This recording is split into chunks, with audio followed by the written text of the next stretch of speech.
Today, I sat down with Matt Remuzzi, who is a serial entrepreneur, having bought and sold a business in the catering industry of all things. And he walks through why he acquired it and how he approached that. And I found it particularly fascinating, delving into the mind of how people look at business. He then went on to help about 36 other people sell businesses and acquire them. And through that journey, found his way into one of the biggest challenges that a lot of e-commerce sellers face, and that's bookkeeping. He's now since built a business that has, I believe, about 30 people inside of it. And he walks through sort of his journey, and we dig in really to, entrepreneurship and the aspects that really center around it. So I found it really interesting, asking him questions about what motivates him and what drives him, and sort of found trends around what entrepreneurs look at when it comes to problem solving and how they fix problems. I hope you take as much from this session as I did. Hi, and welcome to Successful Scales, the show where I interview now successful professionals about their journey and try and garner insights onto any tips that can be applied to your business at home. Whether it's financial freedom or the exit of your company, wherever your journey may take you, the idea here is to simply learn from those who have done it before. I hope you enjoy and you get some value out of this. Buckle up and enjoy the episode.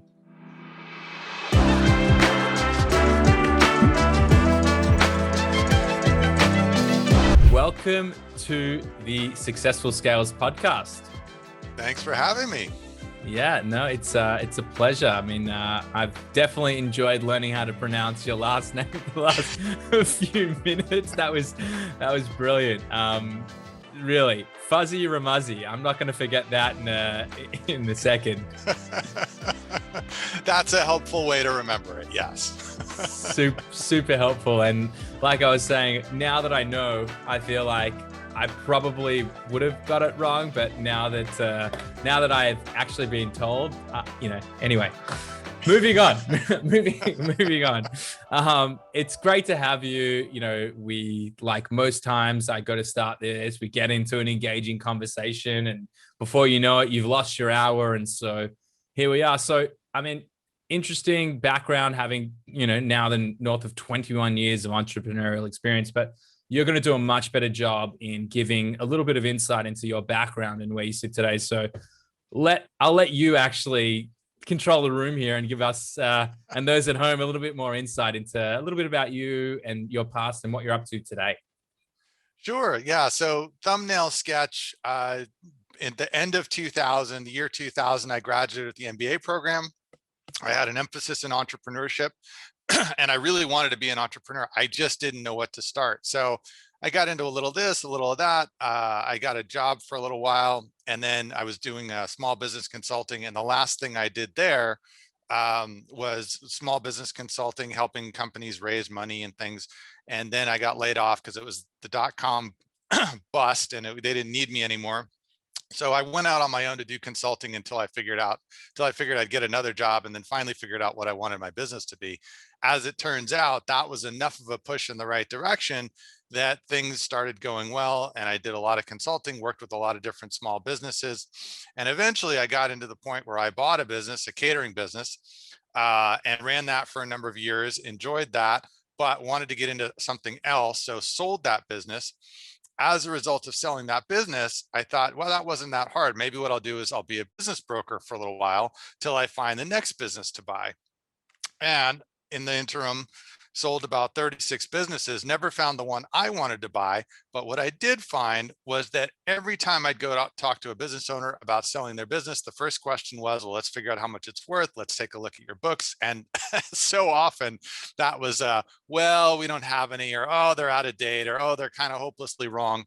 And so I realized that was my next opportunity to move into the accounting space, because there was such a demand for quality bookkeeping for small businesses. So I launched that kind of as the emphasis of my business in 2012.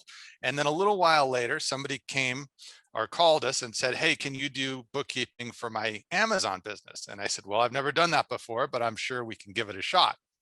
And it turned out there was a lot more to it than I thought at first. And there was a lot to learn, a lot to dive into and unpack about how to do it right. But at the end of it, that client was really happy, and he said, hey, I'm in some Facebook groups. Do you mind if I put your name out there? Because there's some other people asking.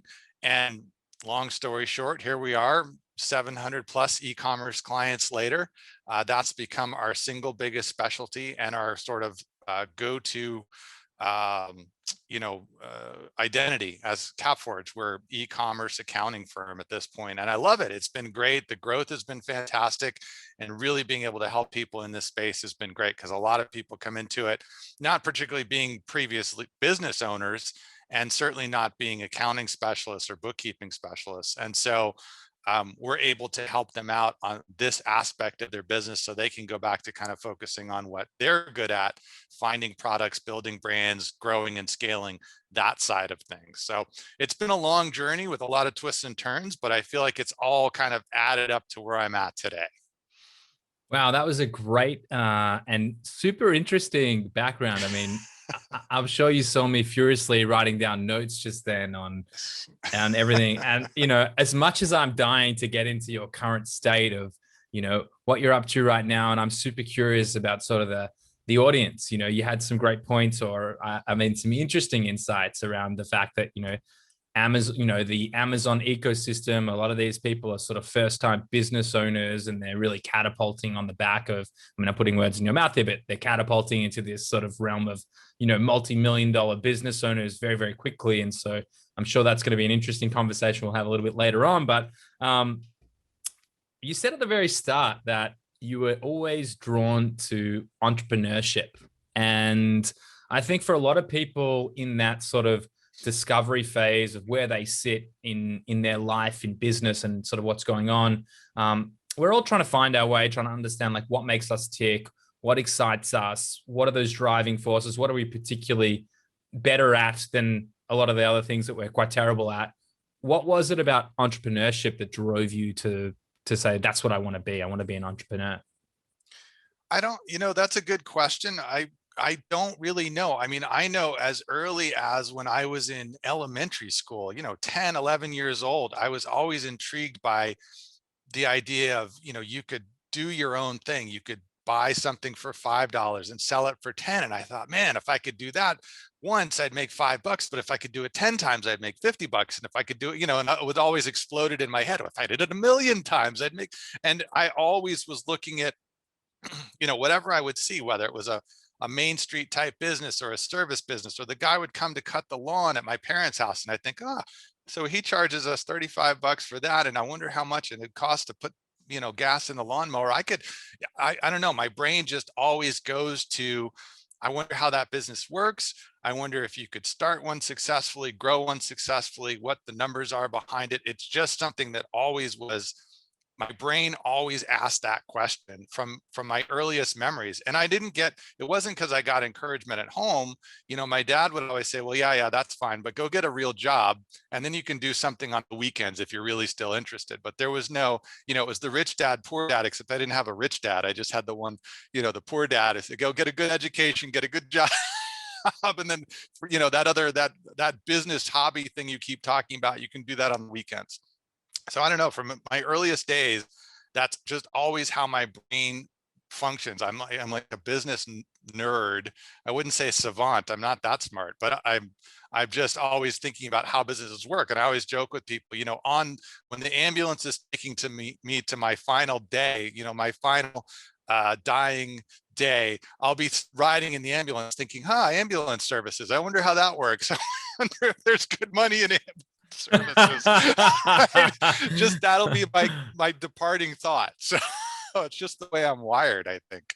Yeah, do you know what? I that resonates with me, because I feel like when I look at everything that happens, commercially, it's all just one big game of chess, essentially. Like, how do I strategically move the pieces to create value? How do I look at the equation and sort of break it down? I'm also that guy sitting at the restaurant saying, well, there's 300 tables here, probably spending on average, sort of going through the mechanics of the business. Can't even enjoy a meal anymore. But yeah, it resonates with me. So I get it. I get it.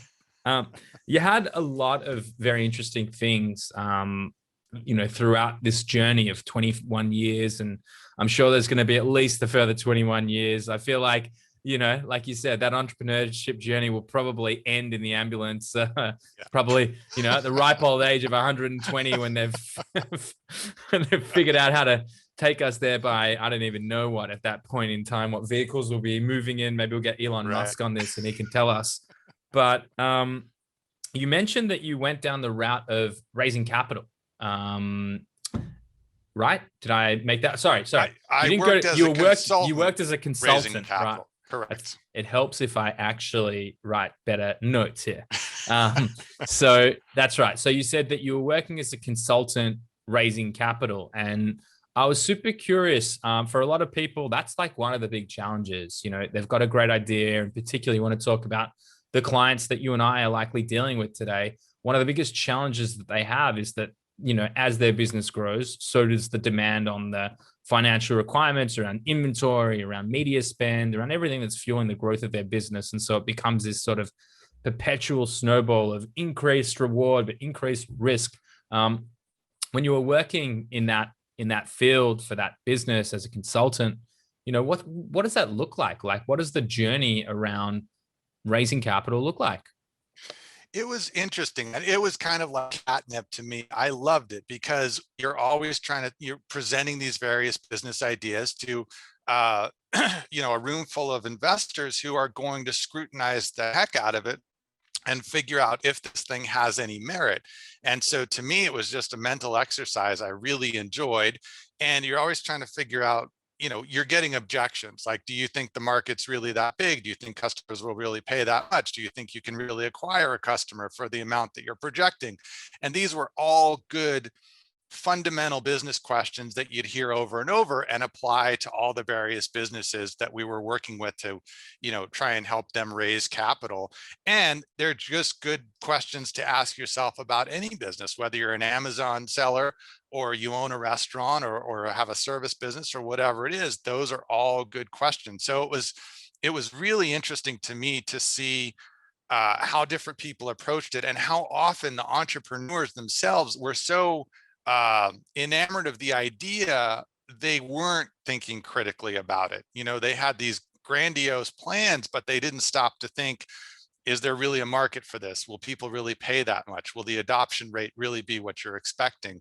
And so I think it gave me a good grounding in, although I'm always thinking about business ideas, I'm also very quick to shoot down a lot of the ideas that are, with a little bit of analysis, you realize, no, it's probably not nearly as good of an idea as I thought it was 5 minutes ago, now that I've thought about it. So it was a great business education for me, for both the ones that were successful and the majority that were not. Whether they raised capital or not, even after raising capital, was no assurance of success. Yeah, I mean, I have no idea what the stats are around companies that raise and what the success is, but for a lot of the venture capitalists out there, the reality is they're hedging their bets. They know that not 100% of their investments are going to go through. So, it's a numbers game, really. It's who can back the smartest entrepreneurs and the smartest kind of drivers to make good decisions and grow their wealth. Have other people build it for you. I mean, that's the dream. But, so just following along your journey, sounds like it took you to a very interesting place because you went ahead and you decided the best decision was to acquire a cake business. Catering business. A catering business. Geez, I am really struggling here. It's to be fair, it is 9:30 p.m. at night, and I've had calls all day, so I'll give myself a little bit of leeway here. But you've just spent time working as a consultant, going through this whole process of acquisition, sale, raising capital, making really good decisions around what it is to invest in a business. What was it about the catering business that caught your attention? You mean, how did I go so wrong there? No, I would actually say that it's the businesses that people have the least sort of appreciation for, or it's like the businesses that are the least sexy and no one's wanting to touch that make the most money. And it's like these sleeping giants. So I'm certain that there was definitely a logic, especially, for someone as seasoned as you in the entrepreneurship journey, and also having been in a position like that, you've been privy to effectively seeing things that most people only dream of, and it sounds like earlier in your career too. Yeah, no, I had, all through high school and in college, I worked in restaurants and even a little after college before I went back and got the MBA. So I knew the restaurant space pretty well. What was intriguing to me about catering was that it seemed to solve a number of the challenges that the typical restaurant has. For one, you're booking events well in advance, so you can, you can know exactly what your food cost is going to be and exactly what your labor cost is going to be, right? A restaurant is subject to who walks in that night. You could be busier than expected. Now you're understaffed and your customer service isn't good, or you start running out of food, or you're overstaffed, you've got too much food, nobody comes in. So you've got those challenges. And then the biggest component, the biggest fixed cost in running a restaurant generally is the lease. You have to have a good location, right? You have to have viable foot traffic. You have to have someplace people can park and stop and get in.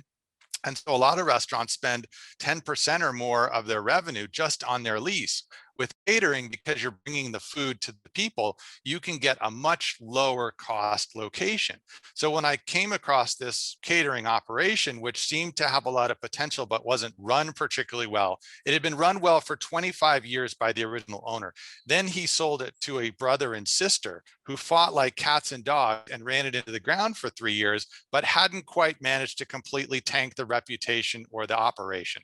So I bought it as essentially what I saw as a turnaround that had a lot of advantages over a typical restaurant: better margins, more predictable costs, lower fixed cost, and an opportunity to turn it around. So when I bought it, it was doing about 750K in annual revenue.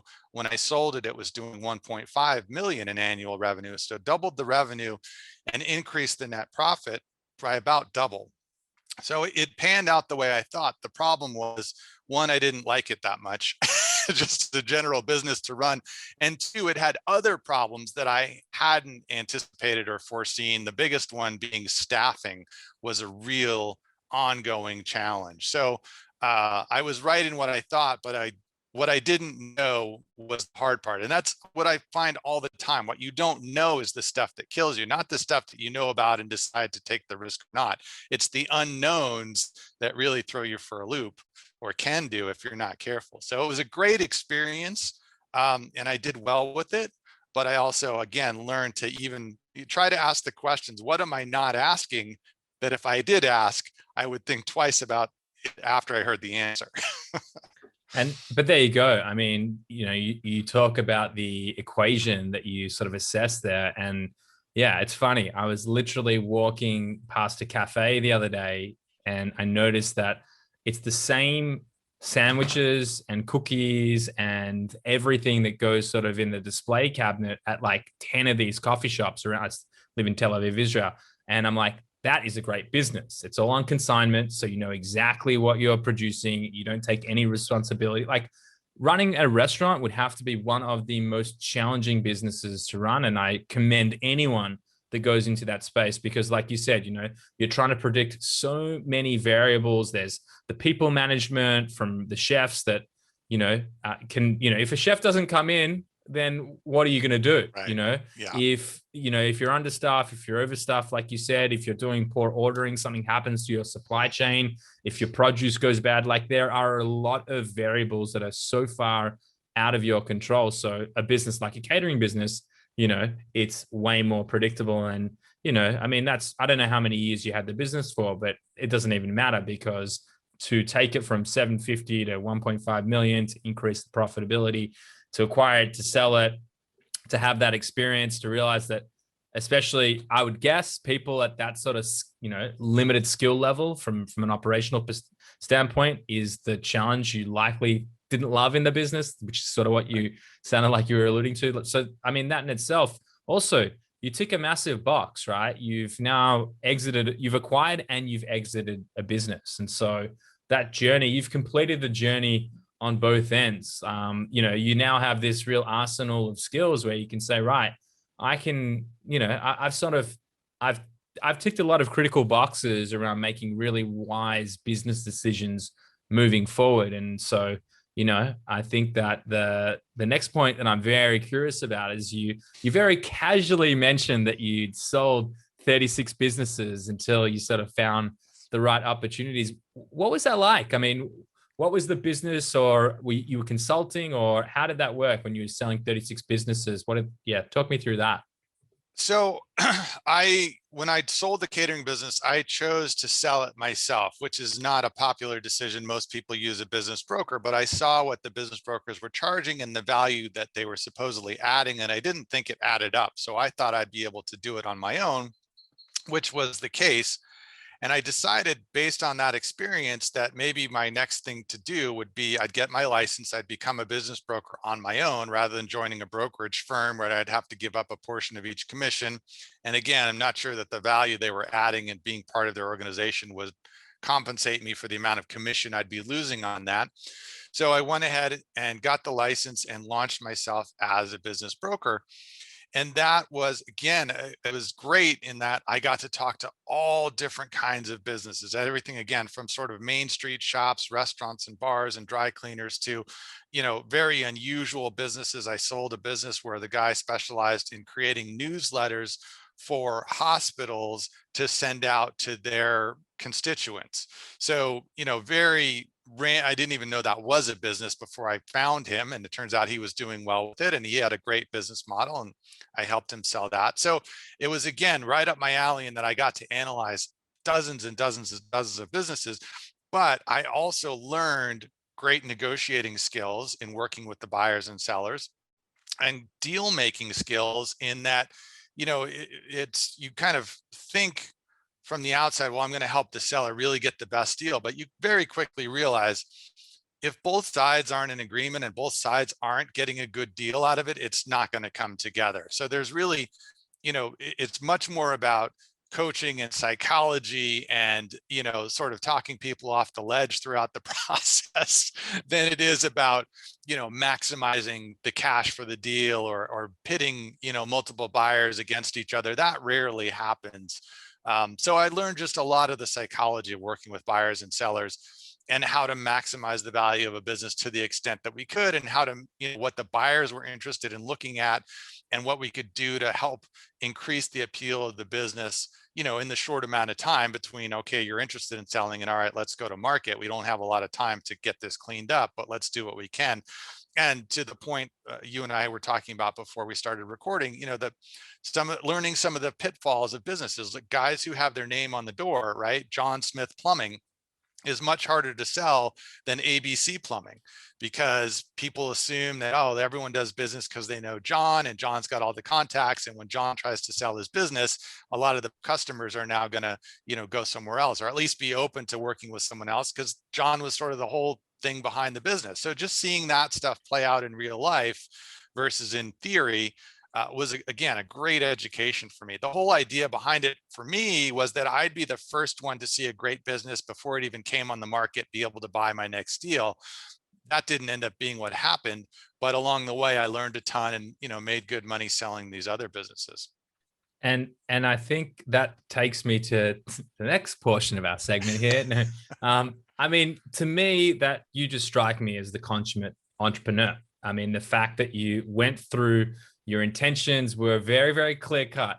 What I want to do is I want to find the next business that I'm going to acquire, and this is going to be a good decision for my future. And what you ended up doing is saying, well, hold on a second.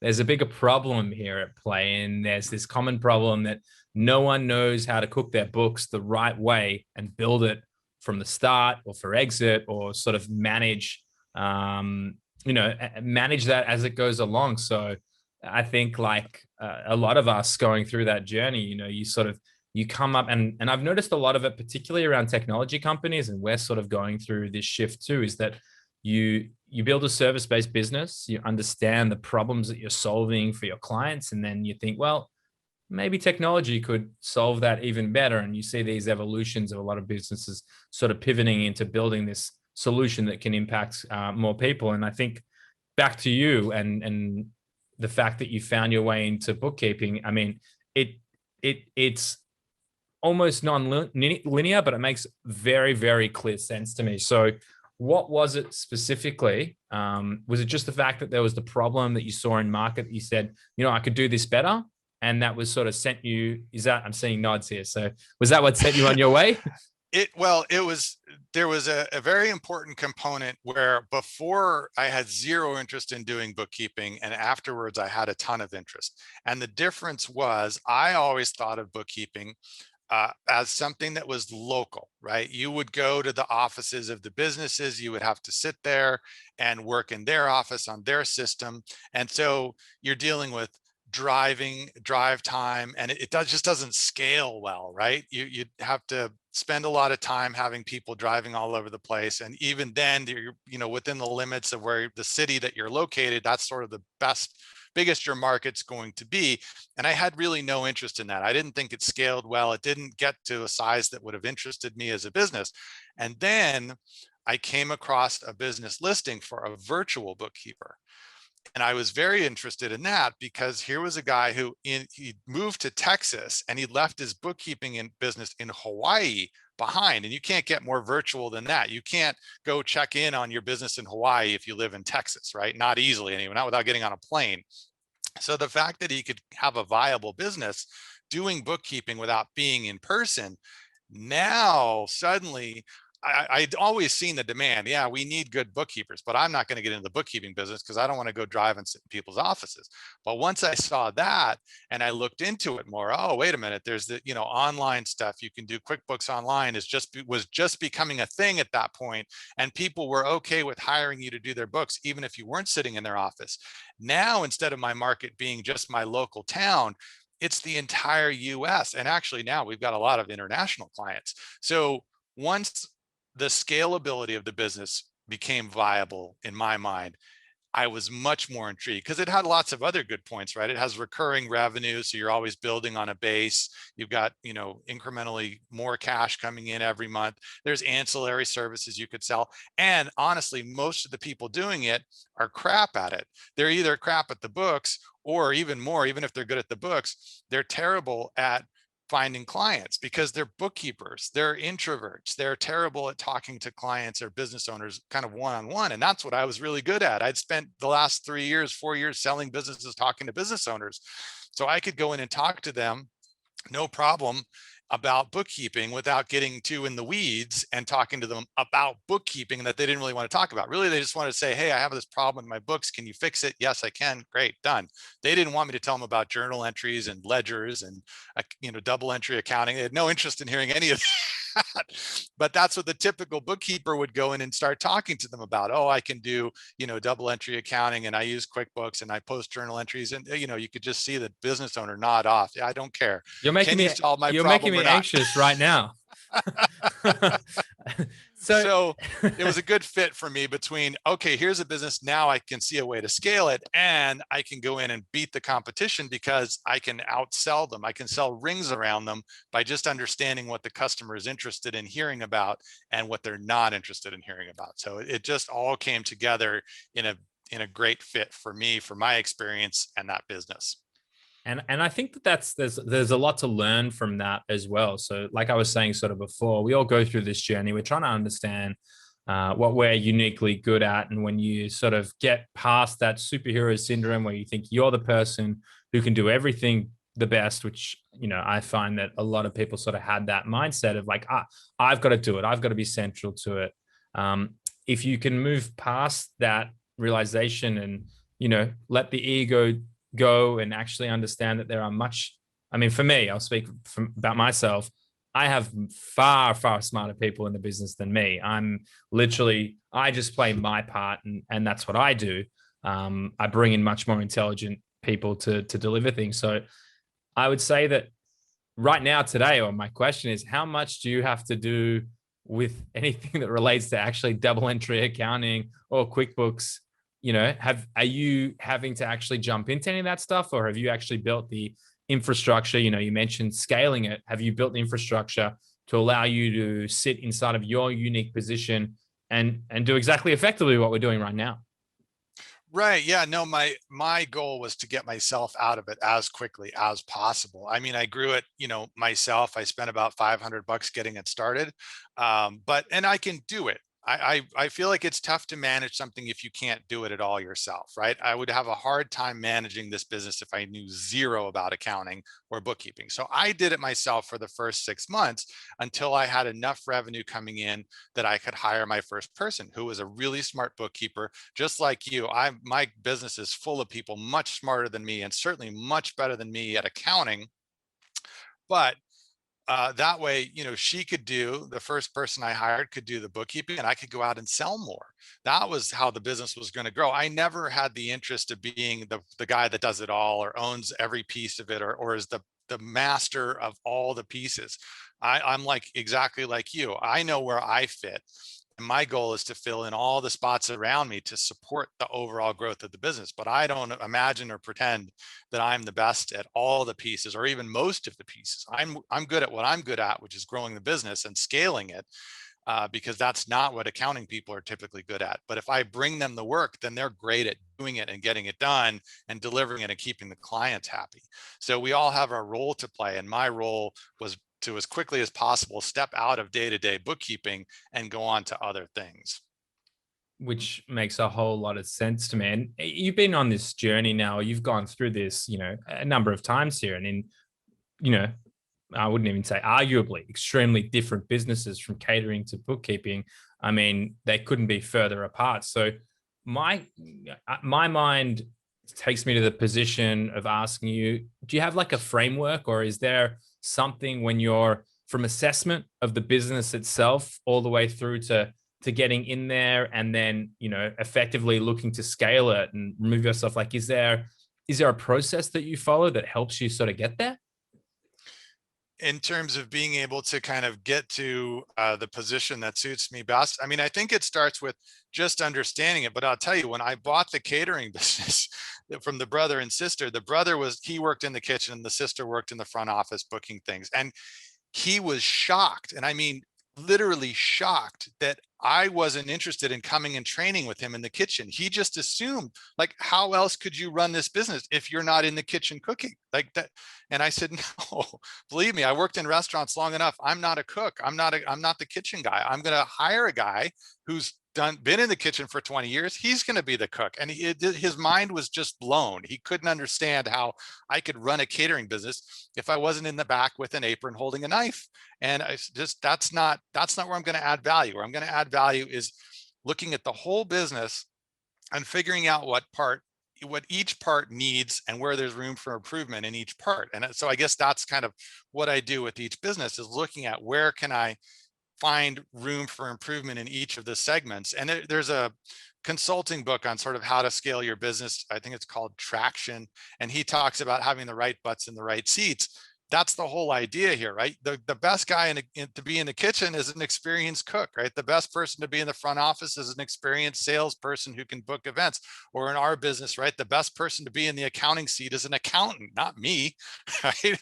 I'm the best person to be in the seat doing business development and figuring out how to scale and hiring smart people and growing our systems and making sure that we're staying, watching our numbers and tracking all that. That's my seat, right? Not in the bookkeeping seat or the accountant seat or the cook seat or anything else. So I look at the business in whole and in part to figure out, how do we grow all the pieces to get each piece to its optimum condition. And generally my role in that is to be as far out of it as possible.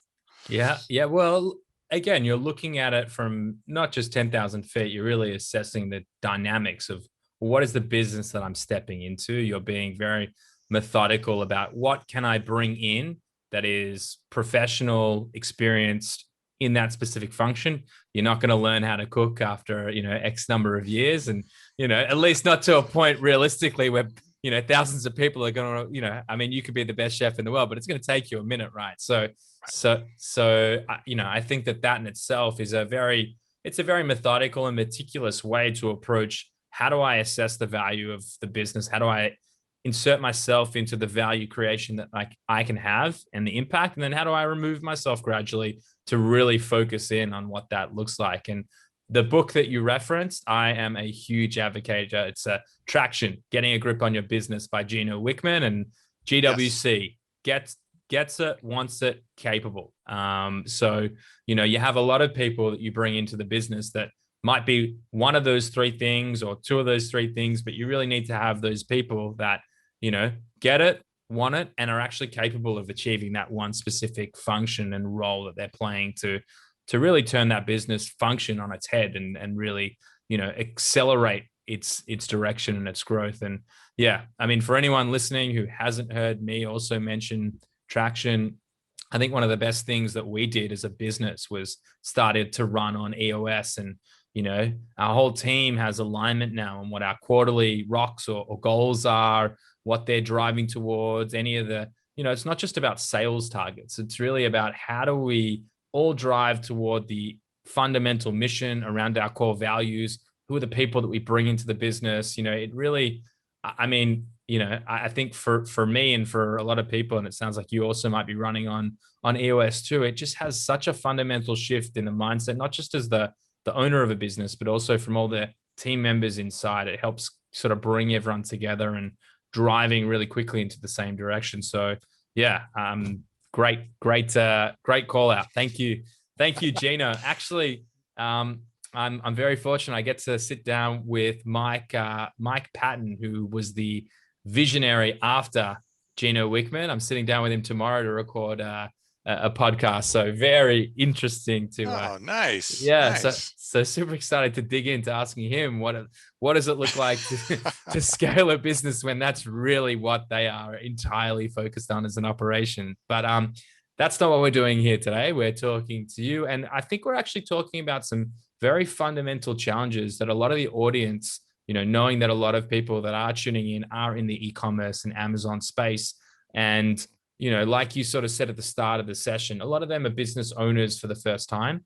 A lot of them haven't been through this journey. And let's be honest, when it comes to Amazon and when it comes to the opportunity of growth, leveraging the marketplace, they're driving the traffic for you. You're buying your PPC, you're optimizing your listings, you're doing the core functions and the deliveries inside of that business. But the reality is very hard to grow a business at the same rate of growth inside of Amazon than outside of Amazon, unless you have skill sets like yours where you can go in and you can really, sell ice to Eskimos and and all those wonderful analogies. So on that note, like, what are some of the key challenges that you're seeing from a bookkeeping perspective? And 700 clients, I mean, that's unbelievable over the course of the business. Like that is no small feat to reach that period. So I mean, not you need my congratulations, but super impressive on that achievement. What are some of the things that you're seeing in terms of the challenges, and what should people be looking for to really get themselves in order?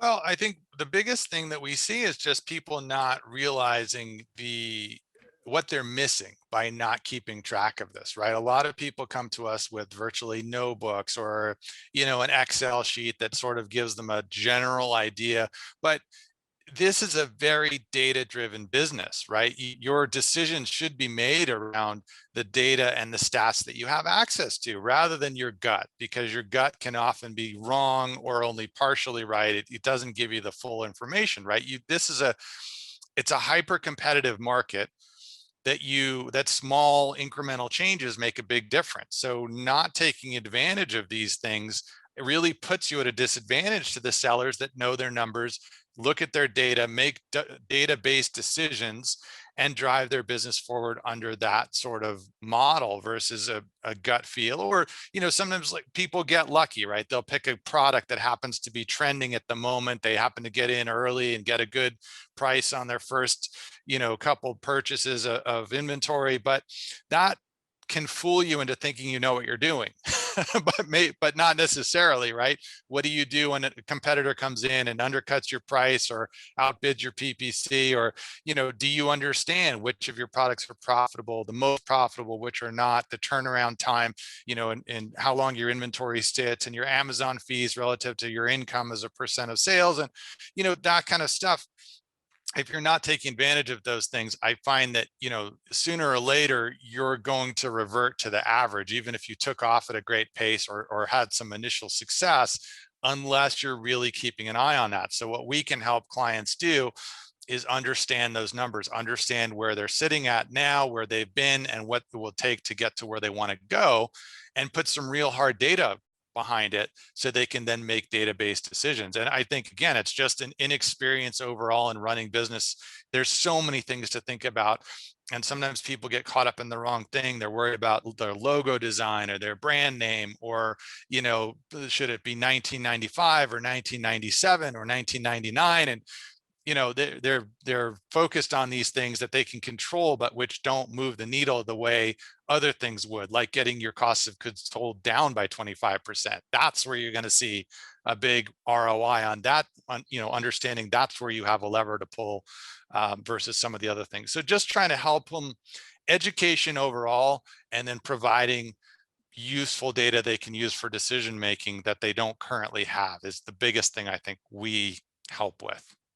Yeah, and I think you highlighted a ton of areas around focus and attention, and my main image is the most critical thing that I need to focus on, where in reality, most Amazon businesses are volume based. So, what you do what you do when it comes to reducing your cost of inventory, when you talk about the purchasing or the procurement of your inventory, incremental changes and having a single conversation may have an absolutely huge ripple effect into the profitability of your business. And I think one of the things that we were talking about off camera beforehand, was the whole notion of data accuracy, at every aspect of your business. And I can't remember exactly the line that you used, but it made me laugh, and it was very accurate. It might have been garbage in, garbage out, around the fact that if you don't have the right information around the financials around your business, then you can't make any actionable decisions. And so, I think that was the line. Was it garbage in, garbage out? That was, yes. And it's right. I mean, if your bookkeeping is missing or it's incorrect, then any decisions you make on the basis of that data is, at worst case, not going to hurt you, right? But if it's not the worst case, or if that's best case, it's not going to hurt you. Worst case, it's going to steer you in the wrong direction and actually cause you to do even worse than you realize. So again, understanding that information, I think, is super critical. Not everyone appreciates it, or it takes them a while to appreciate kind of how they can use that data and how it can help them. But at the end of the day, we're as much educating clients as we are providing them with accounting services, so that they can then take the product that we're giving them and really use it to benefit themselves, rather than just saying, oh, great, I've got this, for tax purposes once a year, but putting it on a shelf essentially and never looking at it. They're doing themselves a disservice. Yeah, and I think on that note as well, and how we run our business too, I've literally got tomorrow, and I'm not sitting here thrilled and excited the fact that I have my monthly financial review of what's happening inside of the business. Our financial controller looks at the insights around our profitability and where we sit, and I'm sitting here saying, this isn't this is not what this isn't what gets me super excited, but I have a deep appreciation as to the impact and the value, and that the fact that we have that clarity, and the fact that we understand our numbers, and the fact that we actually can make better decisions, and we have things like budgets, and we actually can, there's no point in growing. We talk a lot in our business about growth versus scale, where, if you look at an Amazon business, for example, there's a lot of talk about, like, I'm a 7-figure seller, I'm an 8-figure seller, I'm a 10 million figure seller. They're going on and on about what their revenue is, but in reality, a lot of them aren't looking at the bottom line. They're not looking at the fact that, okay, now I've got additional overheads. Now I've got additional OPEX, operating expenses. Now I've got all these other moving parts. It's more of a headache to deal with. And as a result, I'm actually less profitable. And so I'm sure you are in a very unique and privileged position to see exactly what it looks like from a financial perspective, as to sellers that probably get to a point where they're doing fantastic up to a point, and then when they lose sort of control of being able to deliver every aspect of their business, that's when things start to sort of fall off. And it's who can actually get through that adolescence phase and actually scale a business, versus just continue to grow it and not truly be able to make more money. I mean, I wish everyone on planet Earth was building businesses that were not for profits, and that's my dream ultimately. But the reality is, we live in a capital, a world that is fueled by capitalism, and that's not why people are getting into business to make money. So, I'd love to be able to see what you've seen and get those insights, because I would be a lot smarter for it. But geez, I actually can't believe how quickly this session has gone. I have loved every second of this session. But before I let you go, I have to ask, or rather, I'd love you to tell us if anyone is interested in working with you, getting in touch. What does that look like? What's the best way for them to reach you? Sure. So the best way to reach us really is from the website, capforge.com. We're on Instagram and Facebook and LinkedIn and so on, but the website is really the fastest way to connect with us. You can read quite a bit about what we do, what we offer, some general guidelines on what our pricing looks like. And then there's a contact form for email, or, you can just give us a call. I'm happy to have a chat with anybody, whether we can help you today or not, whether you're interested in switching to us for services or not. Again, I just enjoy talking to entrepreneurs and giving, my 2 cents if they've got questions, or I can help them out. And then obviously, if we are a fit, or you want to have a discussion around what a proposal would look like and so on, we can certainly do that as well. But yeah, I would say capforge.com, the website gives quite a lot of information. And then from there, if it makes sense, please feel free to reach out and connect with us. Awesome. And there'll absolutely be links on the website. So anyone listening, you can just check out the website and click through. But Matt, thank you so much for your time, for your wisdom. Super interesting journey. I've learned a lot. And, every time I get to have conversations with guys like you in an hour session like this, I learn a little bit more about how I should be looking at the businesses that I work with, that I'm looking to create. And I just think that whole experience, particularly around the catering business, I think I found from a personal standpoint, I think you looked at it super, you had a critical approach of how you looked at it, and it was very methodical. And it's something that I think for anyone who's looking at, whether it's the acquisition side of businesses, which I don't know, in my head, it becomes more and more. Now I understand why people are buying businesses, because it's fucking hard to start them. Yes, it is. Yes, it is. So let's just leverage someone else's hard work and do what you do, double down, sell it, and then off we go, solve the next problem and the next problem, because, that experience is going to teach you a lot, and, obviously yield a lot of cash. It's going to enable you to solve the next biggest problem and the next biggest problem. And that's sort of where you sit today. So Matt, again, thank you so much. And I look forward to chatting with you again.